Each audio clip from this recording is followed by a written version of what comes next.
Bertemu kita lagi dalam kuliah online khusus matematik untuk ekonomi dan perniagaan. Sebelum ni kita dah lihat topik 1.2 iaitu yang berkaitan dengan fungsi linear. Dalam bahagian kali ini kita akan lihat apa yang dinamakan sebagai aplikasi fungsi linear, iaitu khususnya dalam iaitu dia merujuk kepada penggunaan fungsi linear dalam teori ekonomi dan perniagaan, khususnya yang berkaitan dengan permintaan dan penawaran. Okey, perkara yang pertama kita akan lihat apa yang dinamakan sebagai kelok permintaan. Selalunya kelok permintaan disimbolkan sebagai D. Kelok permintaan ialah satu kelok yang menunjukkan hubungan di antara harga barang berkenaan dengan kuantiti yang diminta bagi barang berkenaan. Itu yang dimaksudkan sebagai kelok permintaan. Manakala teori permintaan ataupun hukum permintaan mengatakan kuantiti yang diminta akan menurun apabila harga barang tersebut meningkat. Apabila harga satu barang menjadi semakin mahal, kuantiti permintaan bagi barang tersebut secara teorinya akan jadi semakin berkurangan, dan begitulah sebaliknya. Dan di sini ada di highlightkan iaitu perkataan ceteris. Kalau lihat di sini perkataan ceteris paribus, bermaksud kita mengandaikan faktor-faktor lain selain daripada harga barang tersebut tidak berubah. Yang kita andaikan yang berubah ialah harga barang sahaja. Bila kita lihat pada hukum permintaan tadi, dia menunjukkan hubungan yang secara negatif di antara kuantiti dengan harga, iaitu apabila pergerakan harga dan kuantiti adalah saling berlawanan antara satu sama lain, dan ini menjadikan kelok permintaan akan bercerun negatif. Iaitu bila kita bercerita pasal kelok permintaan, nilai cerun dia akan sentiasa bernilai negatif secara teorinya. Dan fungsi permintaan lazimnya akan ditulis seperti ini, iaitu QD sama dengan A tolak BP, di mana QD ialah kuantiti permintaan dan P ialah harga barang tersebut. Dan ini adalah sebenarnya fungsi permintaan ini ditulis dalam kalau awak lihat, dia sebenarnya ditulis dalam format fungsi linear. Kalau kita masih lihat, fungsi linear Y sama dengan MX campur C. Dan fungsi kelok permintaan ditulis dalam bentuk QD sama dengan A tolak BP. Jadi di sini A adalah berkaitan dengan kalau saya boleh hubungkan, A ialah nilai A ni adalah berkaitan dengan C pintasan, manakala nilai B di sini dia merujuk pada nilai M, iaitu nilai kecerunan. Dan ini bermaksud ada persamaan, ada hubungan di antara fungsi linear yang kita dah belajar dalam topik sebelum ni dengan fungsi permintaan. Seterusnya kita lihat apa yang dinamakan sebagai kelok penawaran. Jika kita ada kelok permintaan, dah tentu kita akan ada kelok penawaran, di mana kelok penawaran adalah satu kelok yang menunjukkan hubungan di antara harga barang tersebut, tapi kali ini dengan kuantiti yang ditawarkan. Manakala hukum penawaran mengatakan kuantiti yang ditawarkan akan menurun apabila harga barang tersebut semakin menurun ataupun semakin murah, dan sebaliknya, iaitu apabila harga barang tersebut meningkat, kuantiti yang ditawarkan juga akan meningkat. Ini menunjukkan wujud hubungan positif di antara harga barang tersebut dengan kuantiti yang ditawarkan. Jadi dia menjadikan kelok permintaan akan bercerun positif. Dan bagaimanakah fungsi permintaan tersebut ditulis? Lazimnya fungsi permintaan tersebut ditulis sebagai QS sama dengan C campur DP.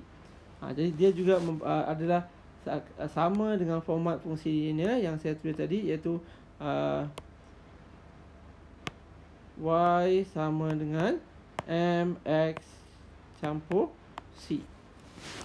Lagi sekali, Q seperti yang saya sebut tadi, QS ialah kuantiti yang ditawarkan, P ialah harga barang tersebut. Kedua-dua kelok permintaan dan kelok penawaran tidak semestinya berbentuk linear, dan dia boleh mengambil bentuk-bentuk yang lain selain daripada fungsi linear.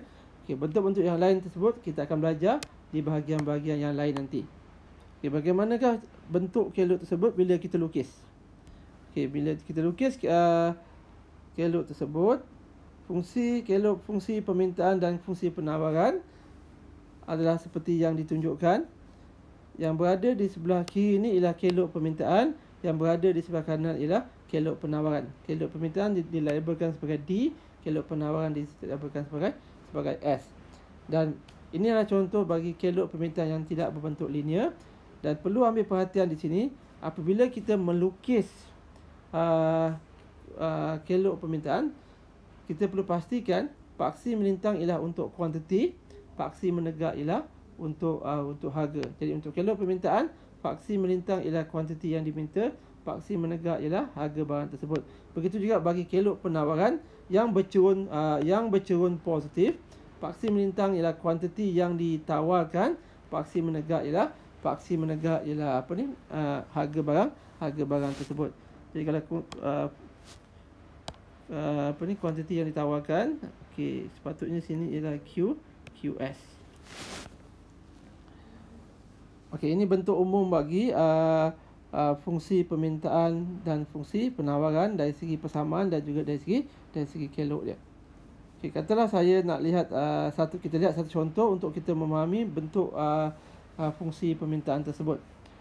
Okey, andaikan permintaan bagi satu barang, kita lihat contoh 1.24. Andaikan permintaan bagi satu barang ialah 100 unit apabila harga barang adalah 58 dan permintaan adalah 200 unit jika harga barang 51. Dengan mengandaikan persamaan berbentuk linear, tentukan persamaan permintaan tersebut. Okey. Jadi bila kita melihat contoh begini, ada beberapa perkara yang perlu anda tahu. Okey, bila saya ringkaskan maklumat tadi, harga bersamaan dengan P, kuantiti bersamaan dengan Q. Jadi maklumat dalam soalan ni saya boleh ringkaskan jadi apabila P sama dengan 58, Q sama dengan 100. Apabila P sama dengan 51, Q sama dengan 200. Dan oleh kerana diandaikan fungsi persamaan permintaan adalah berbentuk linear. Fungsi permintaan berbentuk linear. Jadi oleh kerana fungsi permintaan diandaikan berbentuk linear, kita boleh applykan persamaan linear, bentuk fungsi linear iaitu Y sama dengan MX campur C. Ini awak perlu berhati-hati. Jadi kita boleh gunakan maklumat yang ada dalam fungsi linear untuk membentuk fungsi permintaan. Okay, dalam konteks kita cuba mengaitkan fungsi linear dengan fungsi permintaan, satu perkara yang perlu awak ingat seperti yang dah ditunjukkan dalam slide yang sebelum ni, bila kita melukis fungsi linear tersebut, paksi melintang ialah Q, paksi menegak ialah P. Jadi dalam konteks ni, Q adalah di paksi melintang, dia adalah menggantikan tempat X. Q adalah di paksi melintang menggantikan tempat X, manakala P adalah di paksi menegak, dia telah menggantikan tempat Y. Jadi kalau kita lihat dalam contoh tadi, P ialah menggantikan tempat Y, Q adalah menggantikan tempat X. Di sini awak perlu berhati-hati bila melukis fungsi linear tersebut. Oleh yang demikian, dalam kes yang pertama ini, kita lihat di sini, iaitu apabila P sama dengan 58, Q sama dengan 100, dalam konteks titik koordinat, kita akan tulis dia sebagai 100 dan 58. Manakala yang kedua, dia adalah titik koordinat dia ialah 200 dan juga 51. Ini dalam konteks titik koordinat. Sebab bila kita melukis titik koordinat, nombor yang pertama ialah untuk X, yang kedua ialah untuk Y. Sekarang X digantikan tempat dia oleh Q, manakala Y digantikan tempat dia oleh P.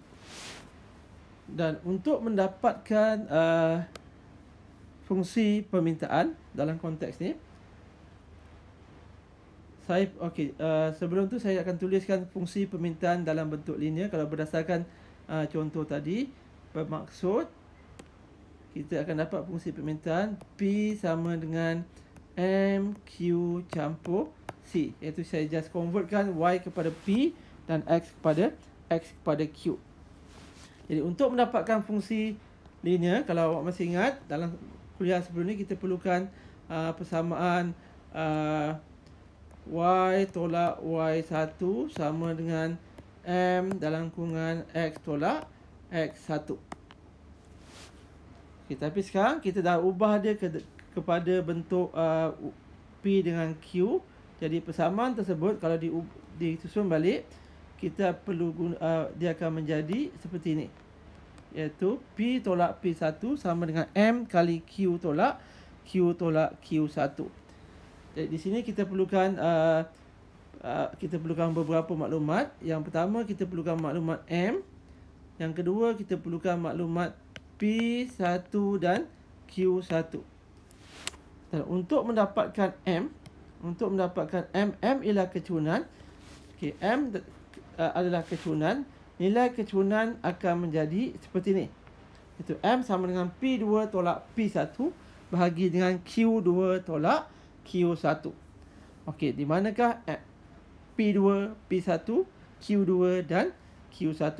Dia merujuk pada titik koordinat yang yang dinyatakan ini. Ini titik koordinat dia. Kalau berdasarkan titik koordinat yang ini, kita ada dua titik koordinat. Okey, titik koordinat yang pertama di sini boleh dilabelkan sebagai Q1 P1 dan titik koordinat yang kedua di sini ialah Q2 P2. Jadi ini bermaksud Q1 sama dengan 100, P1 sama dengan 58, Q2 sama dengan 200, P2 sama dengan 51. Dan jadi kita gantikan nilai P2, P1 dan Q2 dan Q1 ke dalam persamaan, ke dalam fungsi rumus bagi kecunan, dan selesaikan, kita akan dapat nilai kecunan dia bersamaan dengan negatif 0.07. Jadi dengan M sama dengan negatif 0.07. Kemudian saya ada titik koordinat 100 adalah Q1, 58 adalah P1. Dengan berdasarkan maklumat yang diberi ini, saya boleh gunakan rumus fungsi linear, persamaan fungsi linear. Dia akan menjadi, kita perlukan persamaan fungsi linear yang saya nyatakan tadi, iaitu yang ini. Kita tukarkan tempat Y dengan P, tempat X dengan Q. Jadi kita perlukan P tolak P1 sama dengan M darab Q tolak Q1. Dan kita dah ada, ini adalah P1 dan Q1. M sama dengan negatif 0.07. Dan selesaikan semua bahagian persamaan yang nyatakan, kita akan dapati fungsi permintaan bersamaan dengan P sama dengan 65 tolak 0.07Q. Okey, ini adalah fungsi permintaan dalam sebutan Q. Okay, bagaimanakah bentuk raja dia? Kita tahu fungsi permintaan di sini adalah pintasan dia sama dengan 65 dan cerun dia ialah negatif 0.07. Okey, cuba kita lihat bagaimanakah bentuk bagi fungsi linear tersebut.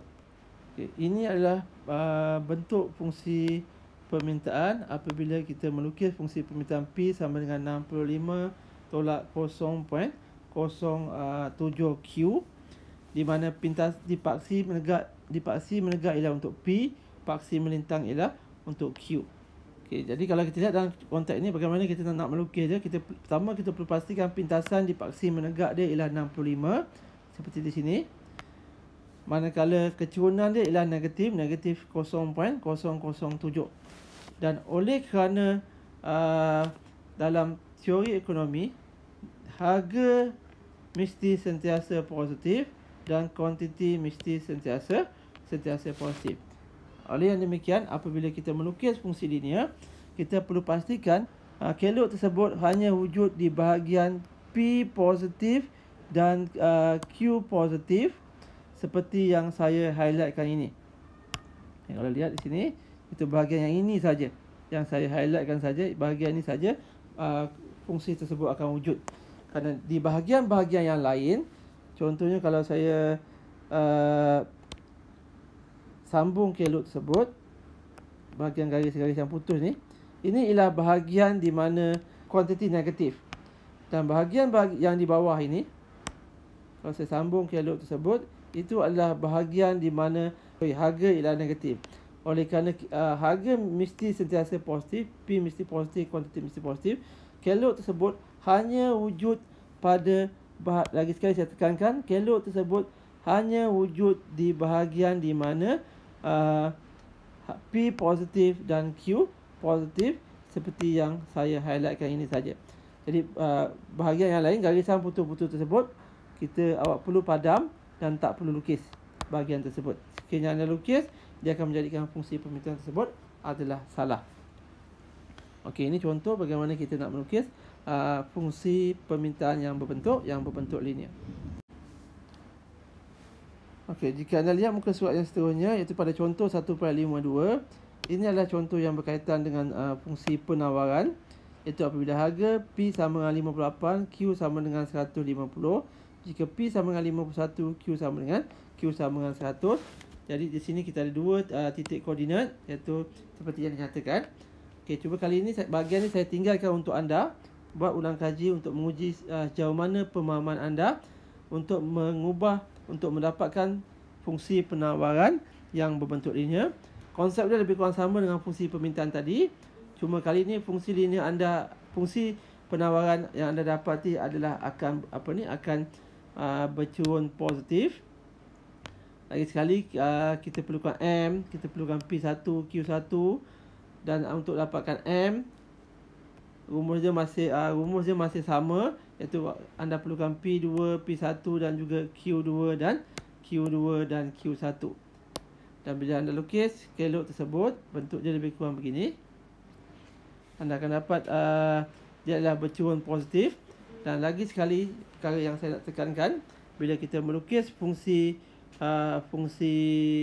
permintaan ataupun fungsi penawaran, kelok tersebut hanya wujud di bahagian P positif dan Q positif.